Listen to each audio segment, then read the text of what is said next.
What's going on, guys? It's Alexa back with another video, and today I wanted to talk to you guys about some of the news that I got about my Jeep Wrangler suspension. My Jeep is a 2011 Jeep Wrangler JK. It's a sport model.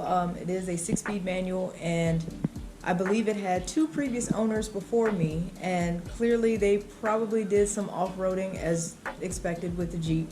And I started to notice that the ride quality was declining over the 3.5 years that I've had it, so I wanted to take it in and get it checked out. And you know, they checked it out fully, and I got a long list of potential problems that I may need to fix on this Wrangler. So definitely strap yourselves in, because it definitely became a list that I was not expecting. So I will tell you guys about that. But before I get into today's video, if you guys have not seen my most recent video where I talk about the sponsorship that I had with Odelfi, the Headlight Strip Lamp Pro, basically it's literally a headlamp that you can strap onto your head, and it has different lighting modes. It's extremely bright, it's extremely handy, and when I say I use this a lot whenever I'm looking at the Jeep or the Camaro, or if I'm working on anything with my cars, or if you're just like walking your dog or anything, if you need extra light, hands-free light and bright light, this is what you want. So if you guys are interested, you can either go check out the last video, but I will also leave the link to Odelfi's headlamp in the description box below in this video, and I will also leave my discount code for 10% off of your purchase. So make sure you guys go check that out if you're interested. It's a great buy, it's a great product, so thank you so much for checking that out. But either way, back to today's video, and it's a lot to go over.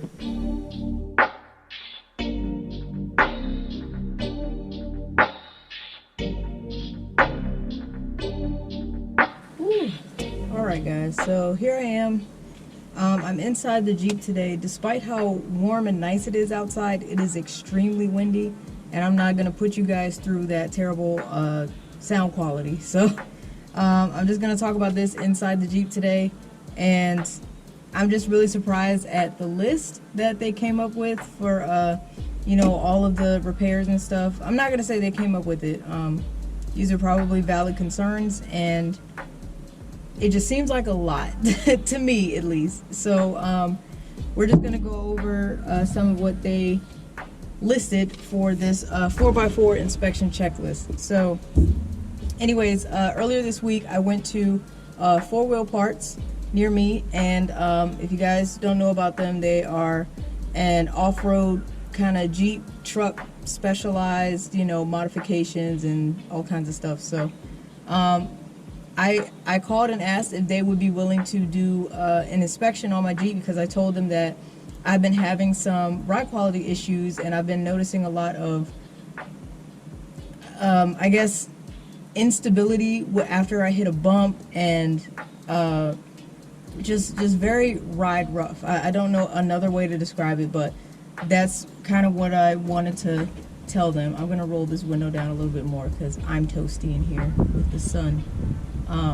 Hope that's okay with y'all. So I told them everything, and they said, yeah, sure, we can do an inspection. We'll have to lift the Jeep up so that way we can get a full assessment of what the So yeah, they said they would have to lift the Jeep up, and that way they'd be able to move around the wheelbase and check for the ball joints and stuff like that. So, and they also, I believe they took it on a test drive as well. I'm not entirely sure, but I waited for about an hour, came back, and I got this pretty extensive list of everything that they noted is wrong with the Jeep suspension. So I will get right into it. The tech noted that there's clunking noise over bumps. They can see the upper bushings on the front shocks are gone, like they've already crumbled apart or are missing. The front track bar bushings have excessive play. All tie rod ends have excessive play. All 4 ball joints have excessive play. Front axle U-joints have some slop in them.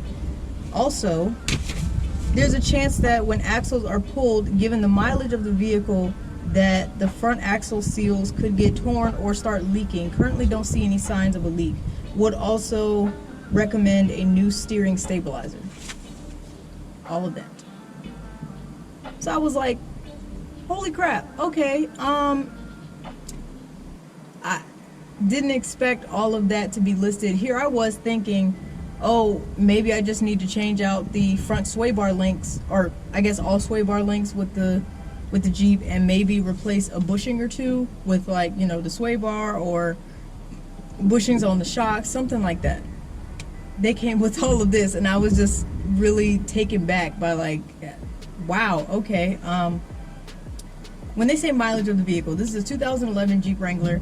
I have, currently looking at it right now, I have 97,211 miles.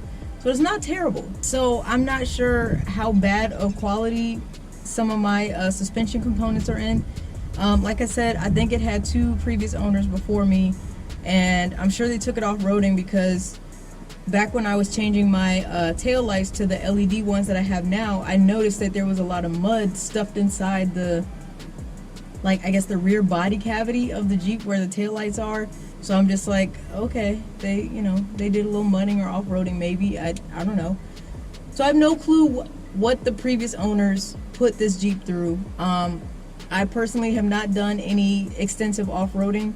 The most I've done is taking it out in the snow like twice, and that's about it. I've done nothing to this Jeep but baby it, and y'all can call me a mall crawler all you want. I don't care. So this Jeep, I have not put it through anything, and I'm just really surprised that they mentioned all of these things that need to be changed. So I was like, okay, well, entertain me. How much are you thinking as far as, like, price for all of this?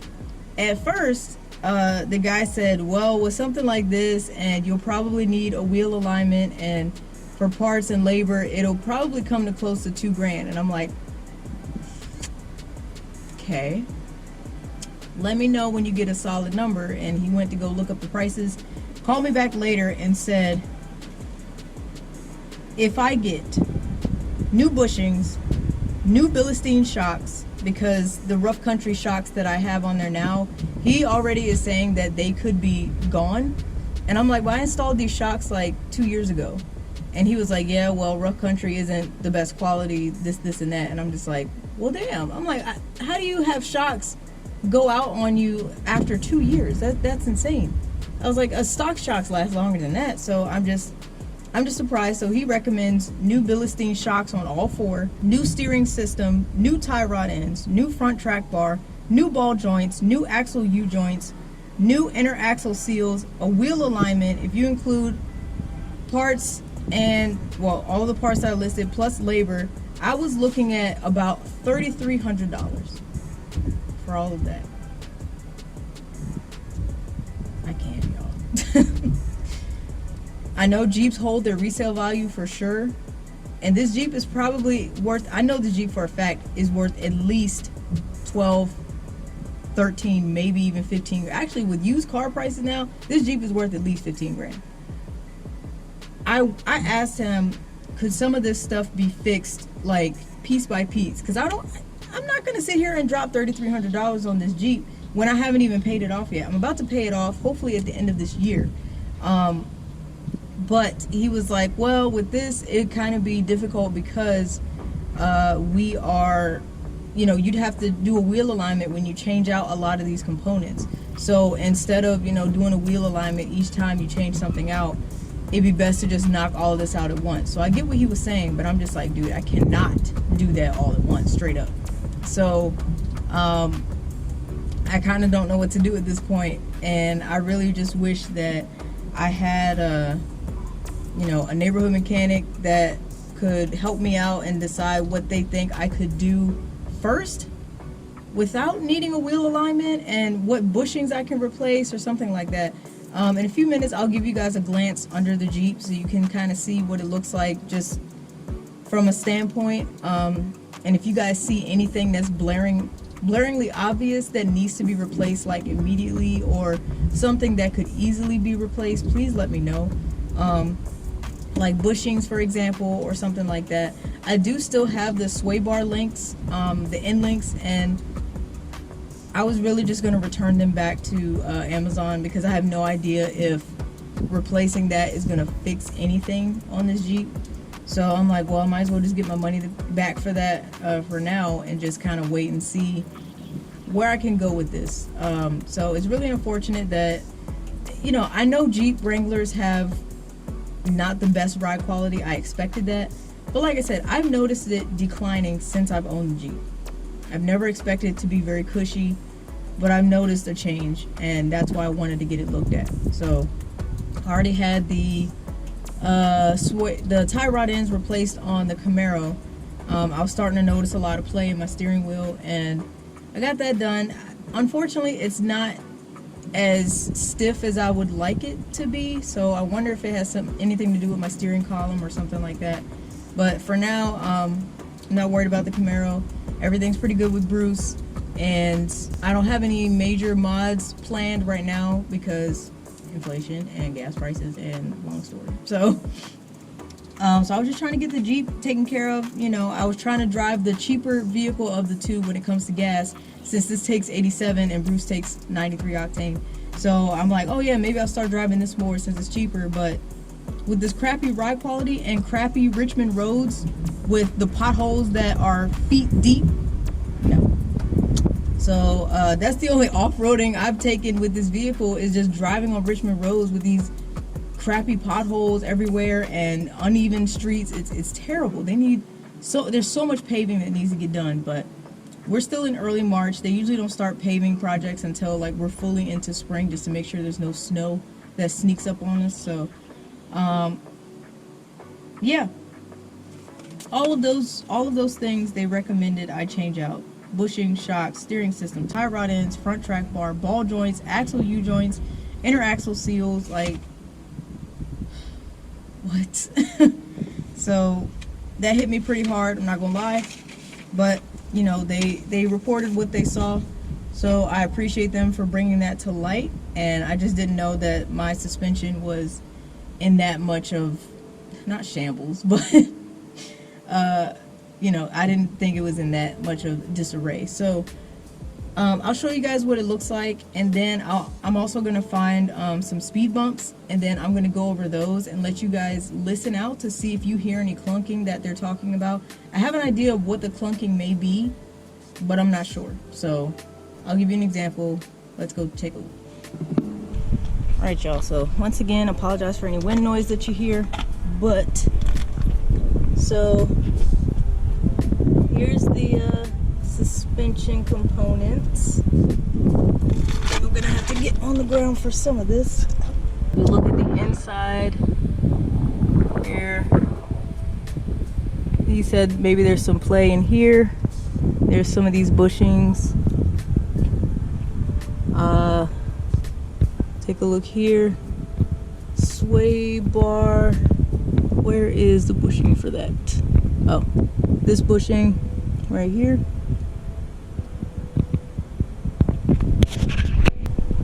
Oh, okay.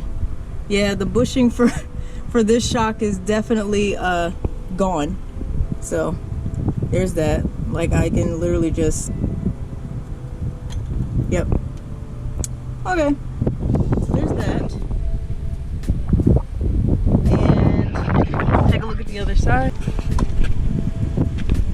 Yeah, same thing. I just wasn't sure if that was making that much of a difference. So we take a look. This bushing here, these, I assume these are the sway bar end links, but correct me if I'm wrong. These. So yeah, not sure. Right, here's along the rear. Got these. Those look a little dry. Let's see.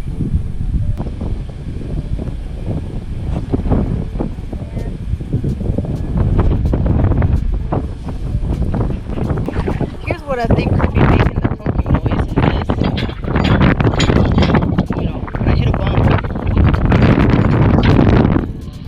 that bumps. Whew, sorry about that wind noise, y'all. But yeah, I do think the clunking could be from the, I guess, the recovery. They're not hooks, but the U clips or whatever they're called on the front bumper. They're pretty heavy metal, so I assumed that the clunking was from that.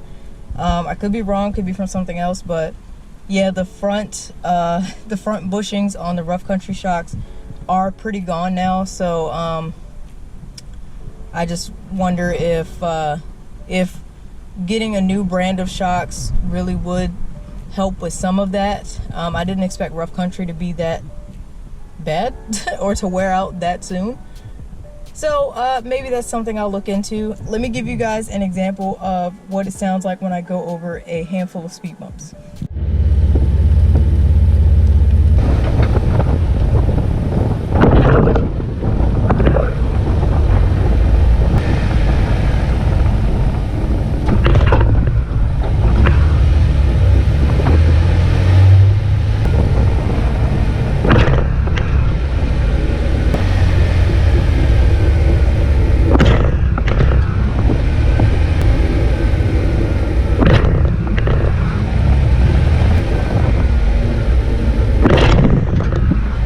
Well, that was my test drive, so I hope you guys were able to hear anything. I'm not sure how the GoPro audio adjusts to, I guess, some sudden drastic sounds. It takes a while for it to kind of come back into its own calibration if it gets a really loud noise. So I hope you guys are able to hear something of that, you know, loud clanking that I mentioned. I really think it's the silver clamps on the front, or the hooks, whatever you want to call them. I hope it's that. But if you think it's something else, please let me know. Also, if you have a suggestion for any of the stuff that I could change, I guess, sooner rather than later without, you know, diving deep into expenses or labor or anything like that, please let me know. I do see where the shocks are worn on the bushings, but maybe I do need to get some new shocks. We'll see. But it's just really unfortunate. So I'm just going to have to take care of the suspension in increments, because I can't do all of that at once. So just let me know what you guys think. Of course, thank you guys for watching. Thank you for your support. If you enjoyed this video, make sure you hit that like button and subscribe to my channel if you are enjoying the content. I do try to post as often as I can, and I hope to have a good news video for you guys the next time. So but yeah, we'll see what happens. So once again, thank you guys again, and I will see you guys next time. Take care.